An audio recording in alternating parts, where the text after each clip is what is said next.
últimos 12 a 15 años. Tenemos de las dos, tenemos de experiencias ahí comunes. Pero más allá de esas idas y venidas, sí hay 4 grandes temas que aparecen recurrentemente en el debate y que están en la médula en todos los países, del tipo que sea y del nivel de maduración democrática que sea. El primero es la preocupación sobre cuál es el mejor modelo de representación política, y especialmente eso atiende a cuál es el mejor modelo de elección de los parlamentos. Es donde más centrado está el debate. Y hay varios aspectos. Primero, su organización. Si es unicameral o bicameral, como una forma de garantizar la mejor representación de la pluralidad política de un país. Ahí está el kit del asunto. ¿Cuál es el tipo de pluralidad política que existe y cómo el modelo de representación refleja esa pluralidad? Segundo, la forma de elección.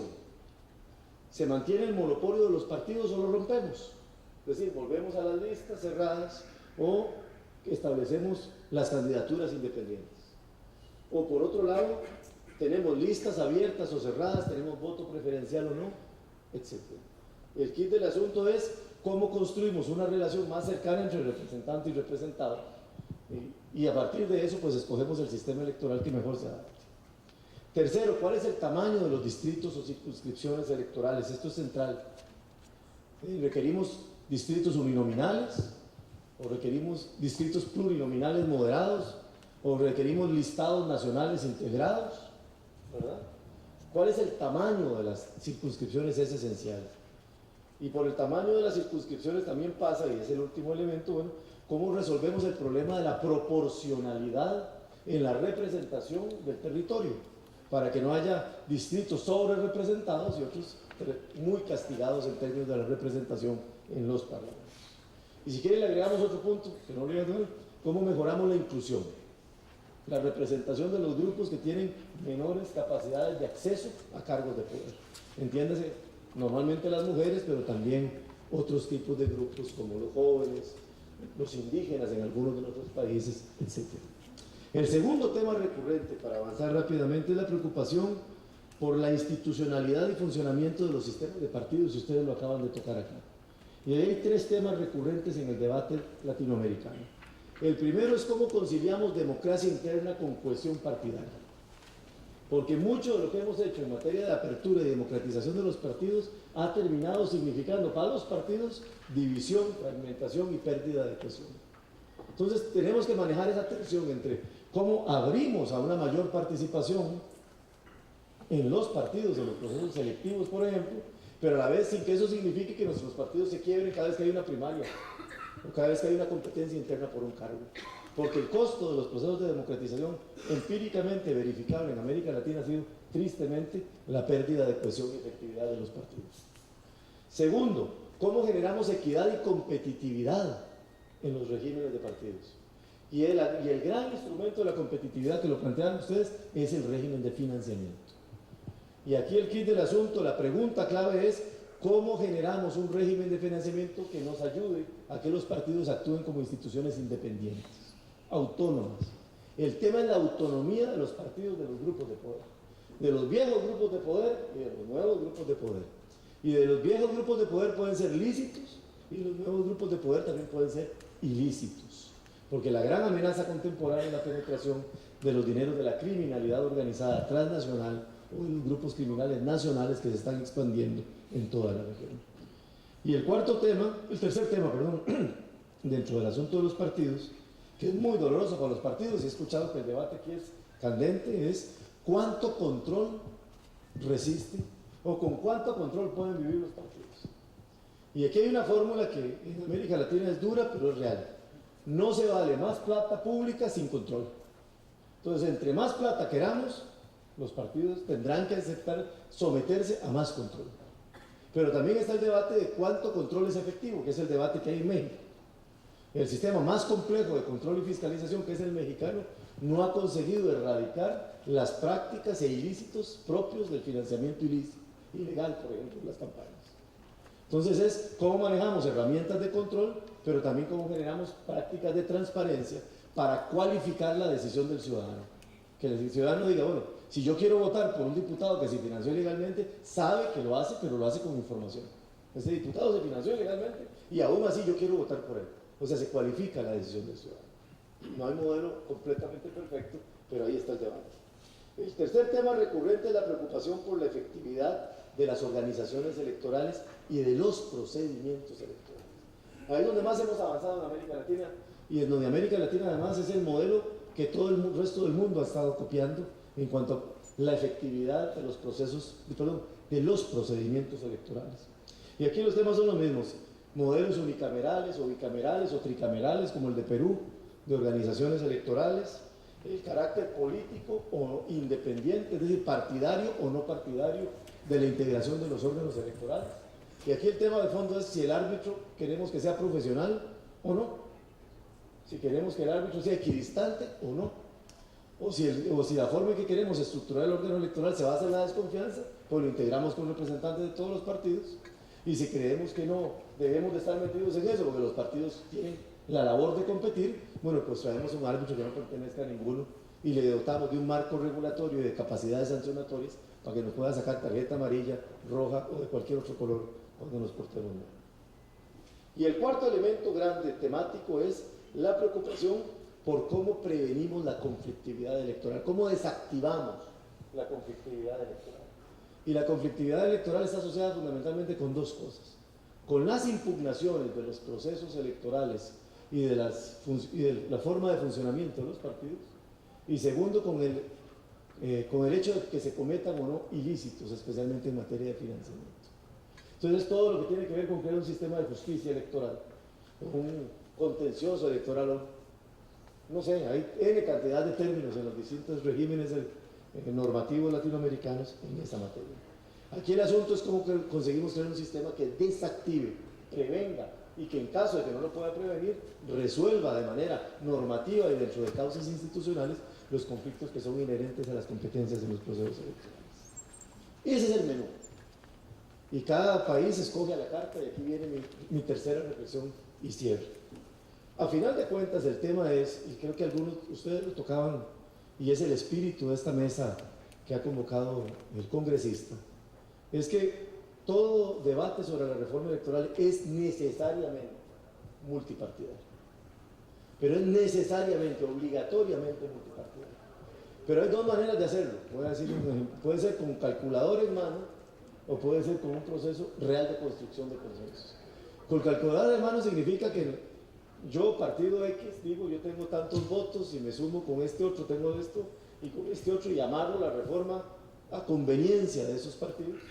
Y ahí el principio es que esa mayoría tiene capacidad de imponerle a las minorías que quedaron fuera ciertas modificaciones en el régimen electoral que pueden alterar los términos de la competencia en cuanto a equidad en las reglas. El otro modelo es, entendamos que las reglas tienen que ser parejas para todos, ¿va? Y que como tienen que ser parejas para todos, vamos a reconocernos como sujetos de diálogo. Y ahí entonces los que tienen mayoría tienen que pensar, tienen que negociar pensando en que algún día podrían ser minoría, y los que son minorías tienen que pensar negociando que algún día podrán ser mayoría. Y los que están en el gobierno tienen que negociar pensando que van a estar en la oposición, y los que están en la oposición tienen que negociar pensando que van a llegar a gobierno. Y sobre esa base se llega a acuerdos sobre reglas ciertas. Y me parece que hay experiencias exitosas. Ustedes la tuvieron aquí con la ley de partidos políticos. Hay experiencias en México, hay experiencias en Guatemala, hay experiencias en Honduras, hay experiencias en Colombia.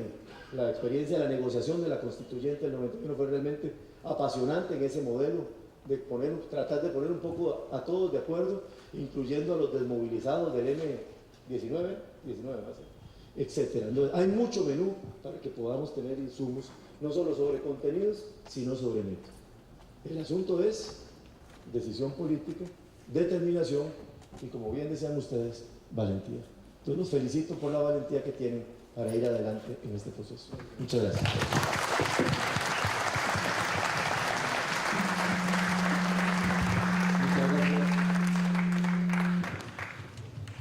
Muchas gracias, Eduardo Núñez, por su importante intervención. Voy a hacer un pequeño comentario antes de darle las palabras finales a los expositores, comenzando por Lucho, que me ha pedido priorización porque tiene un tema familiar y tiene que salir un poco antes, y lo comprendemos. algunas cositas que se han hablado el día de hoy. Creo que son bastante importantes. Si bien es cierto, nosotros nos hemos comprometido en la reforma política del Estado y hemos señalado que el estandarte de esta reforma política es la bicameralidad o la redistribución del Senado de la República, también hemos dicho que el paquete es integral. Víctor Rojas, con la ironía que le caracteriza, decía un combo de reformas políticas del Estado. Muy bien, es un combo, sí, es un paquete de medidas integrales para poder llegar al fortalecimiento institucional, que pasa necesariamente, mis queridos amigos, por la ley de partidos políticos. No hay, como lo dijo Juan Manuel Galán el día de hoy, esta noche, no hay democracia sin partidos políticos. No existe. La sociedad civil no puede reemplazar a los partidos políticos. Los independientes no pueden reemplazar a los partidos políticos. No hay democracia sin partidos políticos, sin verdaderos partidos políticos. Y lamentablemente, hace 25 o 30 años, pero especialmente después de 1992, lo que tenemos en el Perú es una precariedad institucional fundamentalmente de los partidos políticos.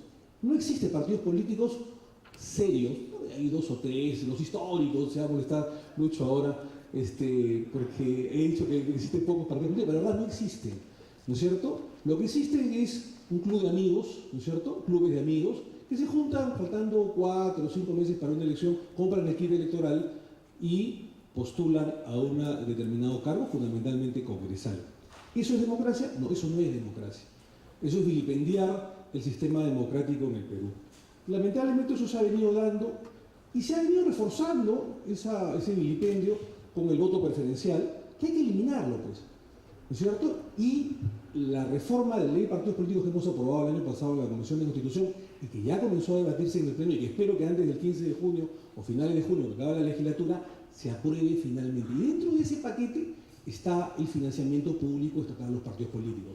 Oiga, en Chile, la señora Bachelet, es cierto que en Chile el financiamiento ha llegado ya también a las campañas. En Colombia todavía, en Perú, en el proyecto de ley todavía. Ha llegado al mantenimiento de bases partidarias en todo el país y fundamentalmente a la formación de canteras. El APRA ha tenido, no sé si cantera lo tenga, pero ha tenido importantes academias políticas de formación, la JAP, la CHAP, los japistas, los chapistas, hasta ahora me imagino que lo tendrán hecho, ¿no? Y otros partidos políticos también, pero lamentablemente esa costumbre se ha ido perdiendo. Se ha ido perdiendo, pero quien diga que se puede hacer política o campañas políticas sin financiamiento, es una utopía, está falseando la información. Se tiene que necesitar financiamiento. Entonces, ¿qué más que el Estado financie? Por lo menos ya no lleguemos todavía a campañas, sino a partidos políticos, formación de cuadros partidarios, bases partidarias en todo el país. En Chile, decía, la presidenta Bachelet, cuando fue candidata a la presidencia, hace unos meses atrás, antes de ganar la presidencia, solicitó $5 millones de préstamo al Banco del Estado chileno. El Banco del Estado chileno le otorgó los $5 millones, porque claro, cada voto cuenta una determinada cantidad de pesos chilenos o pesos colombianos o soles peruanos. Y eso, el banco hace una prognosis, más o menos es cuánta la cantidad de votos o millones de votos que va a sacar la señora Bachelet, cuánto se va a multiplicar y cuánto el Jurado Nacional de Elecciones chileno le va a otorgar por esa cantidad de votos que representa. El Estado chileno le dio, el jurado le retornó el dinero a la señora Bachelet y con eso pudo pagar la deuda que le dio, el dinero que le dio el Banco del Estado chileno. Y así los demás candidatos en Chile también hicieron exactamente lo mismo, proporcionalmente. Y nadie en Chile se le ocurrió decir a la población que eso es un acto de corrupción, es un acto de poca transparencia, todo lo contrario. Porque con esto estamos evitando que los dineros mal habidos lleguen a los partidos políticos o que haya financiamiento de campañas de dineros del narcotráfico, como sucedió en la Colombia de Pablo Escobar, en los carteles de Medellín, de Cali, o en los carteles de México. Entonces, apostemos porque el Estado financia los partidos políticos. Ahora bien, en la ley existe eso, pero se puso un candado. Lucho después me explicará cómo se puso el candado, porque no fue en este gobierno, en el sentido de condicionar esa transferencia de dinero a los partidos políticos, que está en la ley. Es decir, condicionarlo a que la disponibilidad del Ministerio de Economía y Finanzas. Y hemos dicho que el mejor ministro de Economía y Finanzas es el que no suelta dinero a ninguna entidad o ningún presupuesto para obra pública o lo que fuera. Es así. Entonces, como se puso esa condicionalidad populistamente, entonces siempre el Ministerio de Economía y Finanzas va a decir que no existe presupuesto para los partidos políticos. Eso se ha cambiado en la Comisión de Constitución y se ha obligado a que el Estado peruano, de manera proporcional, fiscalizando, porque esto no es una fiesta, no es un carnaval de dinero, no. La Contraloría, los jurados de elecciones, fiscaliza el movimiento y el gasto que van a tener los partidos políticos. Eso es seriedad. Y esperemos que el Pleno del Congreso de la República lo apruebe. Dentro de los de la ley de partidos políticos están las vallas electorales, la cancelación de inscripciones, la cantidad de adherentes que tienen que tener los partidos para formalizarse, y creo yo que ese es un avance importante que tendrá que aprobarse ya en el Pleno, ya que se aprobó en la Comisión de Constitución. La eliminación del voto preferencial es importantísimo y también ha pasado para el debate y la votación en el Pleno del Congreso. Pero creo yo que el paquete abarca mucho más. El debate del voto voluntario creo que es importantísimo. El voto obligatorio, como tenemos el día de hoy, viola un derecho fundamental, es inconstitucional, viola la libertad individual de las personas. Si es un derecho, no puede ser obligatorio, es un contradictorio. Es una norma inconstitucional que está en la Constitución Política del Estado. Eso está bastante claro y es largo explicarlo. Creo yo que hay que romper con todo eso y que por lo menos hay que debatir el asunto. Venezuela no es un sistema, por supuesto, que me agrade. Con el voto voluntario han ido a votar 82% en las últimas elecciones. En Chile ha bajado del 80% al 50%, pero creo que eso puede ir subiendo con incentivos que están en el proyecto de ley y que se va a debatir próximamente en la Comisión de Constitución. Creo que los distritos uninominales es importantísimo. Y actualmente tenemos, según la Constitución, distritos plurinominales, en base a una cifra repartidora, mayoritaria. Si tuviéramos distritos uninominales, habría mayor cercanía y legitimidad entre la población que elige a sus representantes, y no sería por cifra repartidora. Creo además, esto no está en debate, pero lo pongo sobre la mesa, que las elecciones para presidente de la República, como sucede en Colombia, no pueden coincidir con el del Congreso de la República, porque distorsiona el proyecto político.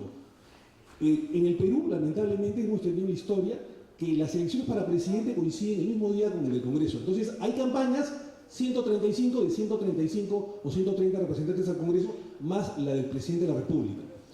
En Colombia, Juan Manuel Galán ha sido elegido congresista en marzo, el mes pasado, y recién el 25 de mayo son las elecciones para presidente de la República. Entonces la gente puede, de alguna manera, evaluar cuál es el proyecto político de cada candidato, primero al Congreso y luego para la presidencia de la República. Creo que eso es un tema de debate próximo que no está ahorita en el tapete, pero que lo pongo a consideración.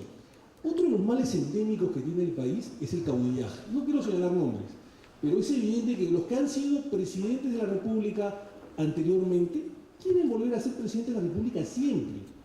En Colombia, por ejemplo, y no me dejará mentir Juan Manuel, antes de la presidencia del señor Uribe, y acá está Juan Manuel, que no me dejará mentir, antes de la presidencia del señor Uribe, que modificó la Constitución para la reelección perpetua, los que eran presidentes de la República lo eran por una sola vez y nunca más. Lo mismo sucede en México hasta el día de hoy. Claro, el periodo es un poco más, 5 o 6 años. Esto tiene una razón de ser.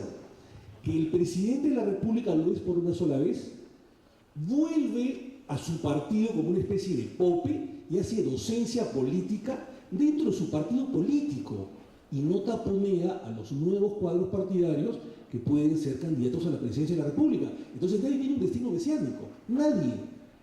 Y la rotación democrática es importante y el presidente de la República volca todas esas experiencias, ese bagaje político para enseñar a sus cuadros partidarios. Una linda experiencia que tuvo Colombia, que lamentablemente la rompió el señor Uribe y que la tiene hasta el día de hoy la República de los Estados Mexicanos. Creo además que la sanción a los congresistas tránsfugas que ya se aprobó en el Congreso de la República es sumamente importante para el fortalecimiento y la imagen del Congreso de la República y que falta todavía, evidentemente, el balance y el debate en el Pleno del Congreso, pero estoy seguro que se va a aprobar. Se ha aprobado también en la Comisión de Constitución lo que es los distritos electorales para peruanos en el extranjero, para que los peruanos en el extranjero puedan tener algunos escaños, algunas curules y representar a los más de 3 millones de personas que muchas veces están alejadas del país y que no tienen buena representación en el Congreso peruano. Es un paquete integral que guía al fortalecimiento institucional. Obviamente, el mayor aporte y el buque insignia es la restauración del sistema bicameral, la restauración de la bicameralidad.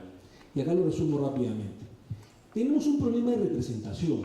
Ustedes saben cuál es la media de por cada representante, cuántos congresistas debe haber en cada parlamento, en el Parlamento Nacional. Bueno, en América Latina, por cada 55.000 habitantes, hay un representante en el Congreso de la República aproximadamente.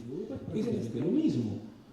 Bueno, en el Perú y en las primeras cartas fundamentales del Perú, 1823, 1828 y ahí para adelante, la Constitución política no tipificaba el número de senadores y diputados, como lo hacía a partir de la carta de Sánchez Cerro y Víctor Raúl de la Torre, que hablaba de 180 diputados y 60 senadores. No. En las primeras constituciones, las 12 que hemos tenido, las 3-4 primeras decía que por cada 30.000 almas debía haber un representante en el Congreso de la República. ¿Ustedes saben cuál es la media en el Perú? Por cada 237.000 personas hay un representante. ¿Ustedes piensan de que un congresista puede representar a 237.000 personas? Es imposible, absolutamente imposible, es una utopía. Mientras que en América Latina es por cada 55.000, de los que estamos hablando. Y en cuanto al Congreso de la República, se ha dicho mucho que es más gasto, nada más falso, que hay más falso que simplemente más congresistas y la doble cámara. Yo recojo una enseñanza de Juan Lozano, senador colombiano que estuvo hace un par de meses en el Perú, y dijo lo siguiente. Primero, que cuando se habla de fortalecimiento institucional no se puede hablar de gasto, sino de inversión. Así como el Estado gasta en hospitales, y está bien que lo haga, en aumentar el sueldo a los policías, a la Fuerza Armada, en carreteras, en hospitales, en postas o en colegios, está bien, también tiene que invertir en el fortalecimiento institucional, si no, ¿de qué estamos hablando? Pero además dijo algo que es clave. Una ley mal dada en el Congreso de la República puede equivaler al sueldo de 500 congresistas. Una ley mal dada. Y eso es lo que lamentablemente se ha deteriorado en el Congreso unicameral. O sea, si tenemos este Congreso unicameral vapuleado, con leyes que muchas veces son, a mayor parte, observadas por el Poder Ejecutivo, es porque no hay revisión, no hay reflexión, mis queridos amigos. No hay reflexión por el sistema. A ver, se dijo, para entrar ya al tema del gasto, se dijo, bueno, lo dijo Fujimori, que se iba a ahorrar el país con un sistema de una sola cámara y menos congresistas. Nada más falso. ¿Ustedes saben cuánto gastó la última bicameralidad de 240 parlamentarios, 180 diputados y 60 senadores de 1991 a 1992, presupuesto de un año? 36 millones de soles. 36 millones de soles con 240 parlamentarios. ¿Saben cuánto nos gastó el famoso CCD que elaboró las bases para la Constitución del año 93 con apenas 80 parlamentarios, la tercera parte? Bueno, gastó 43 millones de soles, 7 millones de soles más con la tercera parte de parlamentarios, o sea, gastó el triple. ¿Saben cuánto gastó la primera unicameralidad del señor Fujimori del 95 al 96 con 120 congresistas unicameral? La mitad, gastó 66 millones de soles, o sea, el doble que la última bicameralidad. Y con la mitad de congresistas, o sea, gastó 3 o 4 veces más. Entonces, eso no es cierto. Pero eso no es lo más importante. Lo más importante es que las leyes que en un Congreso unicameral son observadas en una proporción, escuchen bien, 10-1 con respecto a un Congreso bicameral reflexivo cuando existe Senado de la República. Cuando existe Senado, esto es una estadística pura, ustedes la podrán encontrar en Google o en los informes del Jurado Nacional de Elecciones, o en estadística o en el email. En un sistema bicameral, el promedio de leyes apenas observadas por el Poder Ejecutivo es entre 25 a 30 en 5 años. Es decir, en un promedio de 5 a 6 años por año, 5 o 6 leyes por año. O sea, el Congreso aprueba alrededor de 800 leyes en 5 años. Y en un Congreso bicameral, apenas 25 a 30 leyes son observadas en 5 años, a razón de 5 a 6 por año. ¿Ustedes saben cuántas leyes observa el Poder Ejecutivo en un Congreso unicameral como este? 270 leyes en 5 años. 270 leyes en 5 años, o sea, 10 veces más. Y si tenemos que 800 leyes aproximadamente son aprobadas en 5 años, quiere decir que perdemos 18 meses en esfuerzo en aprobar leyes en el Congreso. Y ustedes saben quiénes observan las leyes, al final de cuentas, y no me dejarán mentir ni Juan, ni Eduardo, ni Lucho, ni Heriberto, es el verdadero Senado actualmente es el Consejo de Ministros. Y a veces ni el Consejo de Ministros, a veces un asesor de segunda categoría de un ministerio. Esos son los que a veces observan las leyes y a veces las observan mal incluso. Entonces, ¿de qué estamos hablando? ¿Dónde se gasta más? ¿En un Congreso bicameral o unicameral? Obviamente se gasta más en un Congreso unicameral. Y es por ello, mis queridos amigos, que debemos nosotros tener conciencia de lo que está pasando en el país. ¿Por qué un Congreso bicameral? Por una mejor calidad de leyes.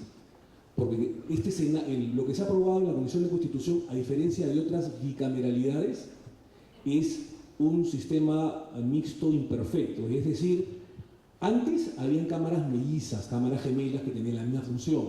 Diputados legislaban, el Senado legislaba. Los dos tenían iniciativa legislativa. Bueno, ahora se ha cambiado eso.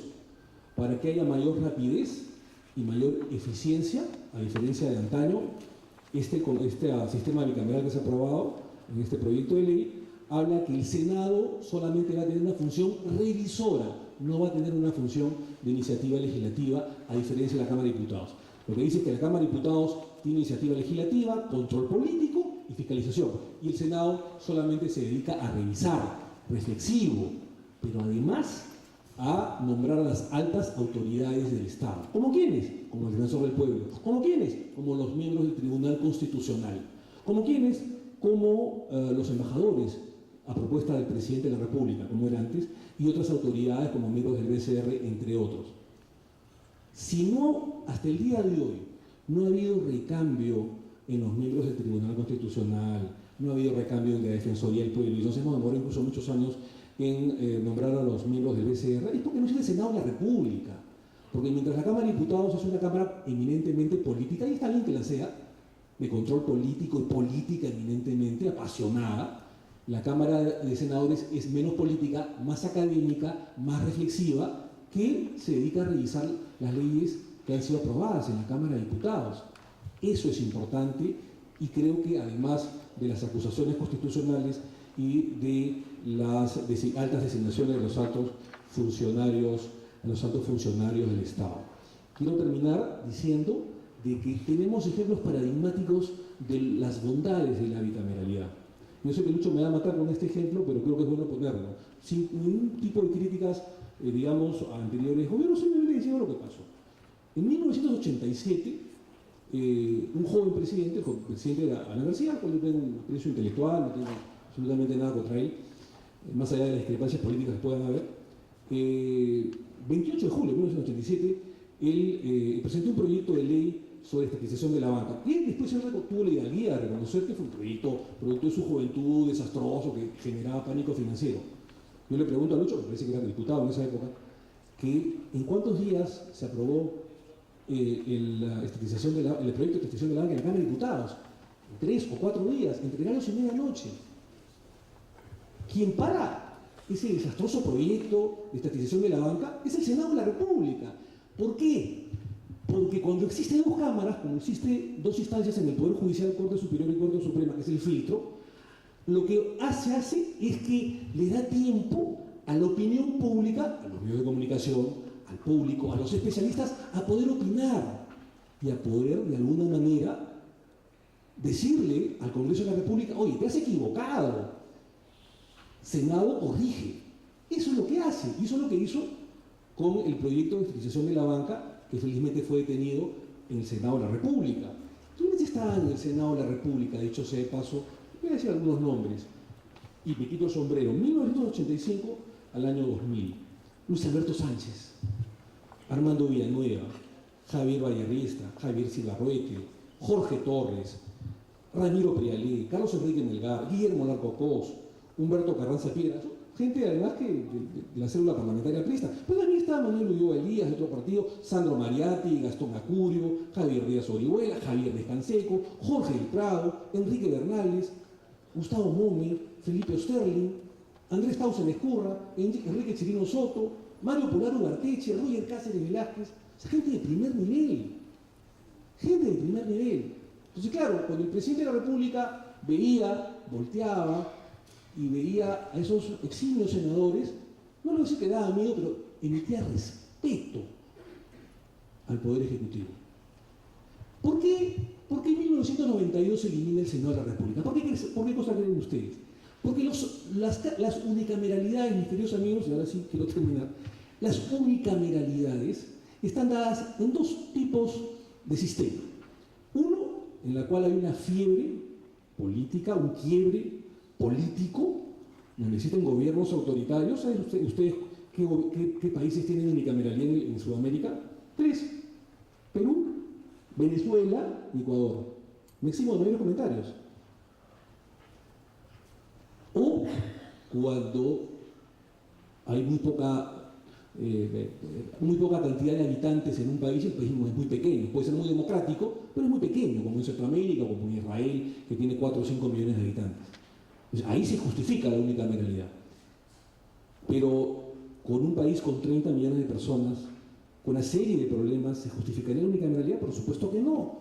Entonces queremos llegar a una mejor calidad de leyes, a un fortalecimiento del poder legislativo tan vapuleado, y sobre todo que haya una mejor representación. Lo que se ha aprobado en la Comisión de Constitución es que la Cámara de Senadores se elegiría bajo distrito nacional único, es decir, que el candidato al Senado viajaría por todo el país para recibir los votos de todo el Perú, y que la Cámara de Diputados se elige por distrito nacional, por distrito regional, por distrito múltiple regional, es decir, a nivel de cada región, como lo es el día de hoy, por ejemplo, ¿no? Mientras la Cámara de Diputados tiene una visión, como lo ha dicho Heriberto, regional, la Cámara de Senadores tiene una visión nacional, una visión de país, una visión de Estado. A veces da pena, y lo digo con mucha modestia, que cuando se presenta el premier de recién designado a los 30 días según la Constitución Política del Estado a rendir cuentas y la política de gobierno a seguir, después se produce un debate regional que nada tiene que ver con la exposición del presidente del Consejo de Ministros, en la cual el congresista tal, no estoy criticando, es lo que se da en el Congreso. El congresista de Abancay habla por el puente de Abancay, y el de Puno pide el hospital de Puno, la posta de Ucayali y así. Nada tiene que ver con la exposición del presidente del Consejo de Ministros, y esto es porque no existe Senado de la República que tenga una visión regional. Muchos de ustedes dirán, oiga, pero las mismas taras y los mismos vicios pueden haber en el Senado. ¿Qué nos garantiza que en el Senado de la República no hayan los mismos personajes que existen el día de hoy en gran parte? Bueno, pues los partidos políticos, por eso digo que la reforma política debe ser integral, debe preocuparse en elegir a buenos cuadros partidarios, y con esta reforma de ley de partidos políticos que hemos aprobado en la Comisión de Constitución, y no tengo la menor duda que se va a aprobar en el Pleno del Congreso de la República, con el financiamiento político estatal, con las vallas electorales, con la cancelación de inscripción, etcétera, etcétera, etcétera, se dedique a formar verdaderos cuadros partidarios para que vayan al Senado, y que también, como dijo Lucho, sean invitados a los partidos para formar las bancadas senatoriales. Yo quiero terminar con esto, les quiero agradecer. Voy a terminar con 2 minutos a cada expositor para que puedan dar sus reflexiones finales, y desde mi punto de vista les agradezco mucho. Muchísimas gracias.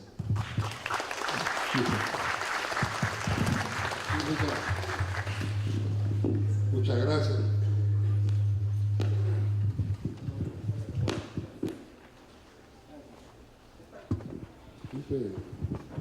Siempre el micro del oficialismo.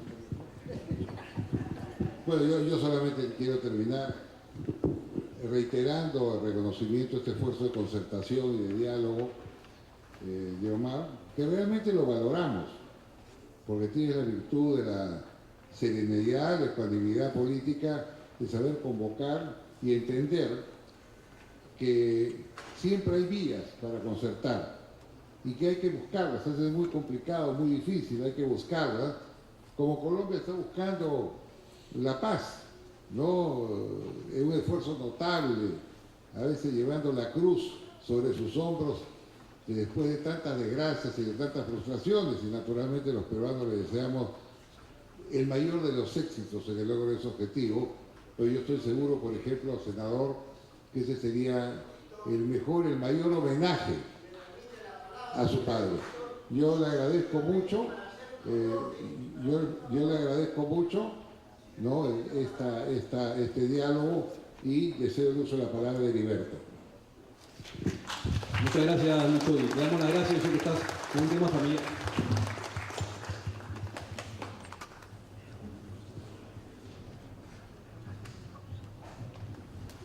Bueno, continuando con esta parte final de las intervenciones, si le vamos a ceder la palabra. Le vamos a ceder la palabra al señor una vez que termine los expositores, no se preocupe. No se preocupe. Sí, señor. Sí.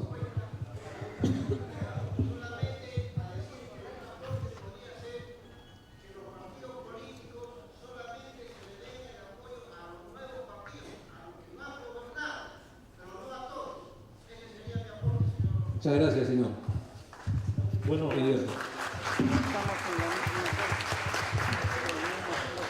en esta parte del comentario, digamos, final de este evento, yo quisiera de repente no enfocarlo como una lectura académica y teórica, sino verlo como un lado de lo que a veces el político tiene en la práctica.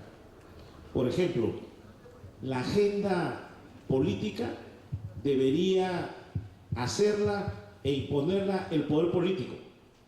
Sin embargo, quienes hemos llegado al Congreso sabemos que la agenda política se convierte en la agenda mediática, porque a veces un congresista prepara un buen proyecto de ley o un grupo político trabaja un buen proyecto de ley, y cuando quiere difundirlo para que la población lo conozca, resulta que en el tema mediático es algo que no tiene, digamos, importancia. Y los medios de comunicación no ayudan a difundir ese proyecto que puede ser muy importante para una reforma constitucional, por ejemplo. Y a veces, y eso lo sabemos muchos por experiencia, el tema de debate lo ponen los medios de comunicación. Y el político opina sobre eso, cuando lo correcto sería que la agenda política la ponga el poder político a través de los partidos políticos y se trabaje sobre esos temas. Pero ahí hay una deficiencia que a veces en la práctica sucede. La agenda, y muchos políticos a veces caen en este, digamos, error. Todos los días se levantan y ven los diarios. Sobre lo que dicen los diarios se declara. O sea, el diario le pone a uno el tema. Dice, hoy día está tocando ese tema, sobre ese tema voy a declarar. Y no debería ser así. La clase política cede ese espacio y no impone los temas importantes para el país y los temas que deben ser discutidos en la agenda. Y eso va como una crítica que a veces sucede vista desde el propio Congreso de la República. Otro tema importante que tocó Omar es que hay algunos que crean o construyen o forman agrupaciones políticas solo con la finalidad de enriquecerse y no de contribuir a formar escuela de líderes, escuela de dirigentes, formación política, valores, academia política. Si no, hay algunos que crean los partidos, ¿por qué? Porque como mucha gente quiere postular, al final dice, yo quiero ser candidato, no me interesa cuál partido, lo que yo quiero es postular. Entonces no les interesa si el partido tiene un plan de gobierno, si el partido tiene una determinada estructura, si el partido tiene determinados ideales, no. A mucha gente le interesa postular, dice, necesito ser candidato, y para ser candidato necesito un partido. Y a veces no les interesa, y ustedes ven en las campañas electorales que hay personas que están visitando a todos los partidos. Hoy día conversan con uno, mañana con otro, pasado con otro, a ver cuál de ellos les acepta ponerlos en su lista. Y en la práctica a veces sucede eso, y eso también le hace daño a la clase política, porque en lugar de darle importancia a sus cuadros, a las personas que han formado, a veces le dan los espacios a quienes aparecieron a última hora, o como lo dije en mi primera intervención, a quienes aparecieron diciendo yo tengo dinero para financiar una campaña. Entonces, eso también tiene que enmendarse, tiene que corregirse, tiene que ver la manera de que se forme. Un tercer aspecto es los partidos políticos hoy en día solo aparecen en las campañas electorales. Yo invito a todos los que estamos acá, un día de semana, a hacer un recorrido por toda la ciudad de Lima.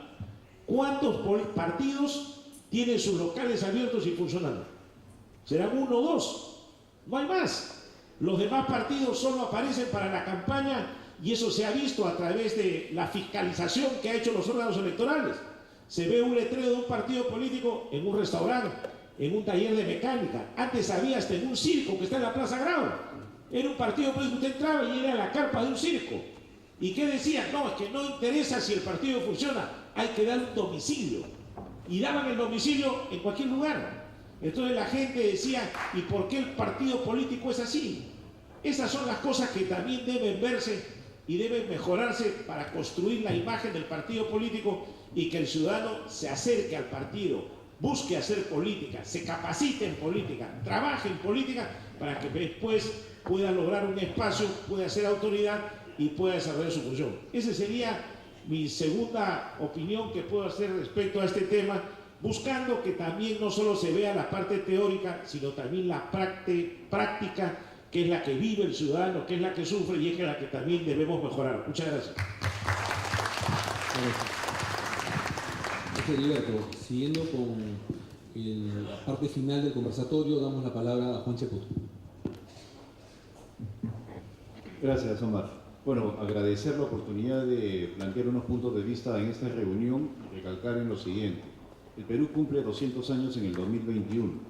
Por otro lado, solamente quedan 4 legislaturas para que culmine el actual Congreso. Si no se hacen las reformas en los próximos 12 o 18 meses, pues el Perú está condenado a ver recién los resultados de cualquier reforma a partir del año 2021 y allí sí considero que sería demasiado tarde. Por eso considero muy importante empezar a trabajar en 3 frentes. En primer lugar, el acuerdo multipartidario, es decir, el consenso de los partidos políticos alrededor de una reforma política. En segundo lugar, que ésta sea en bloque, ya que si se hacen reformas en base a modificaciones aisladas, estas van a generar aún un mayor caos. Y en tercer lugar, legitimar esa propuesta con el concurso de la opinión pública.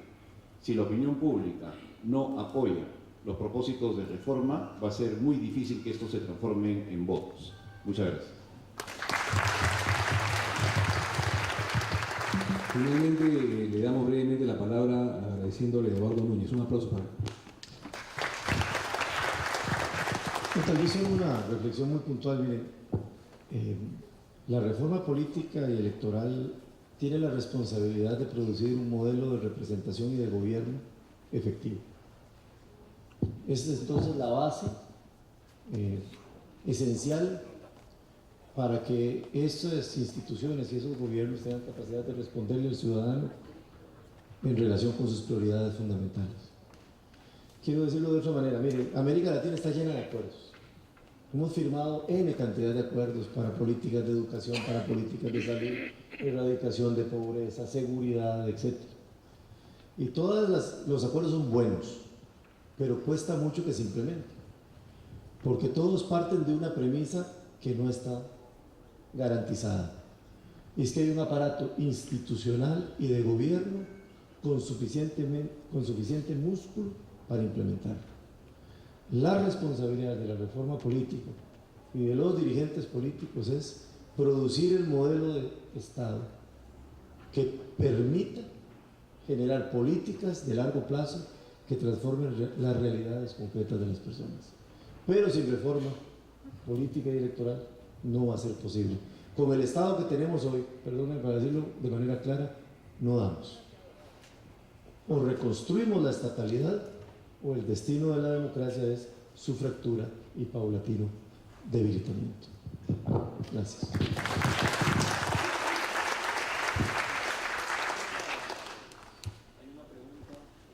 Hay una pregunta para...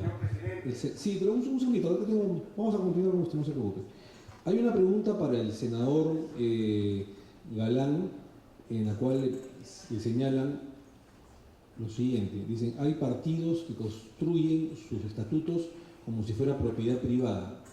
¿Cómo abolir esta conducta antidemocrática? Pues la ley de partidos se la permite. Juan Manuel.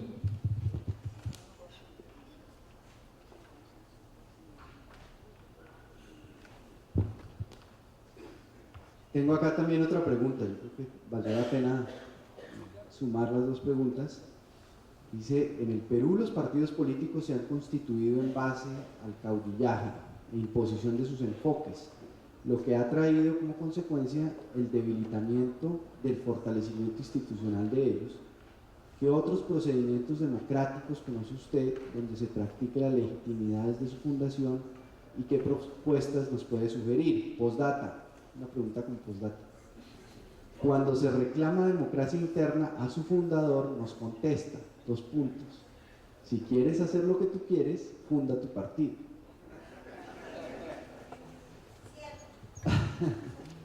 Bueno, yo quisiera decir, frente a las 2 preguntas, algunas reflexiones breves.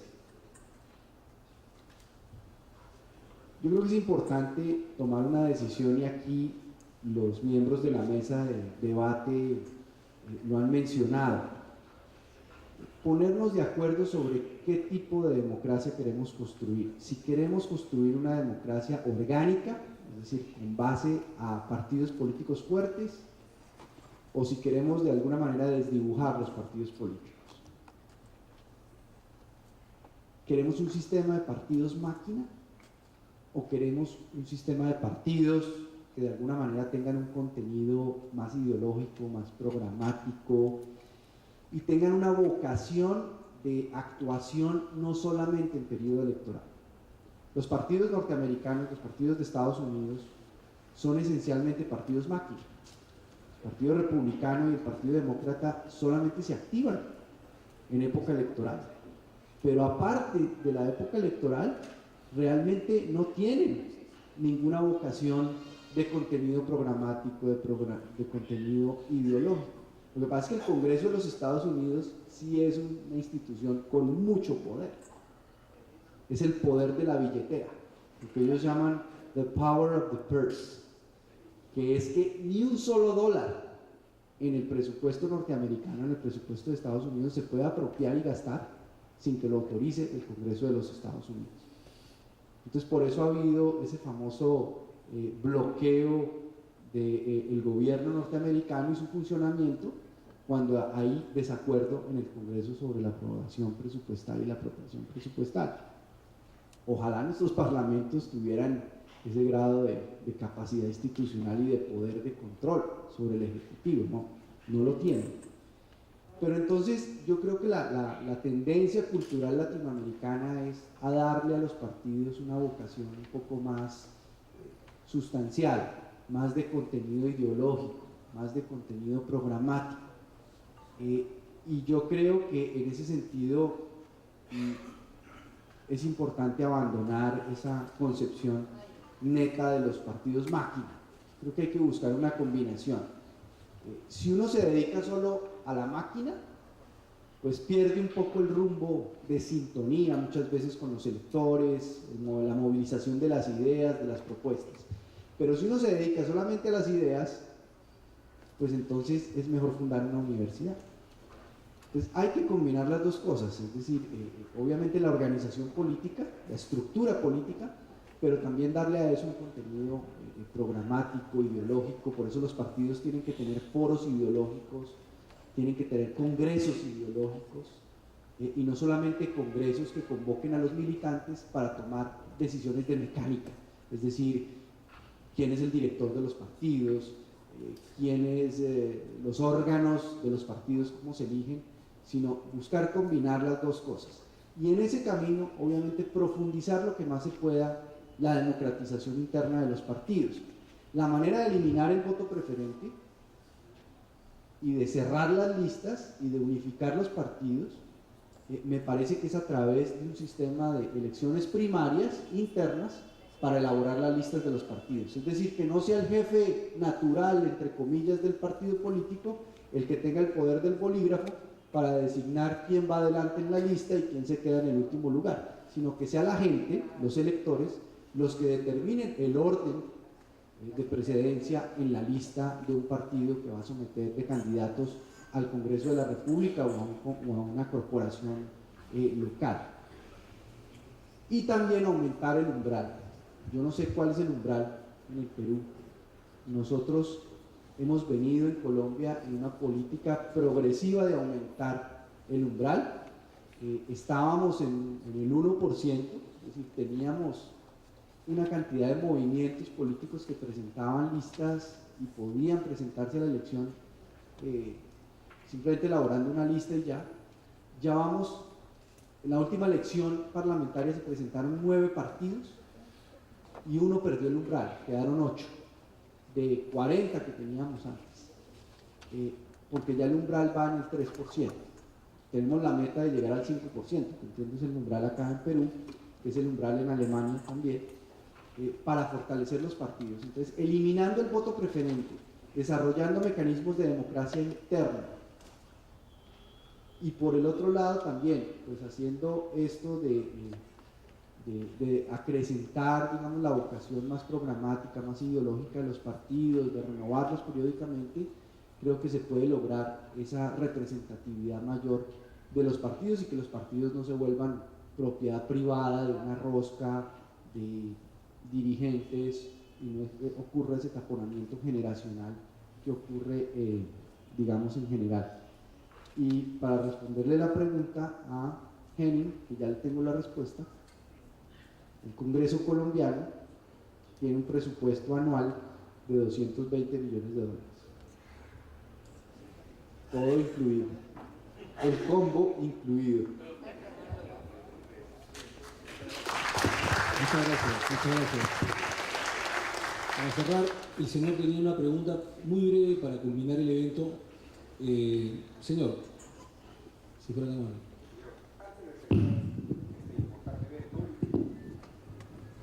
Mis felicitaciones por organizar un acto trascendente en la vida nacional.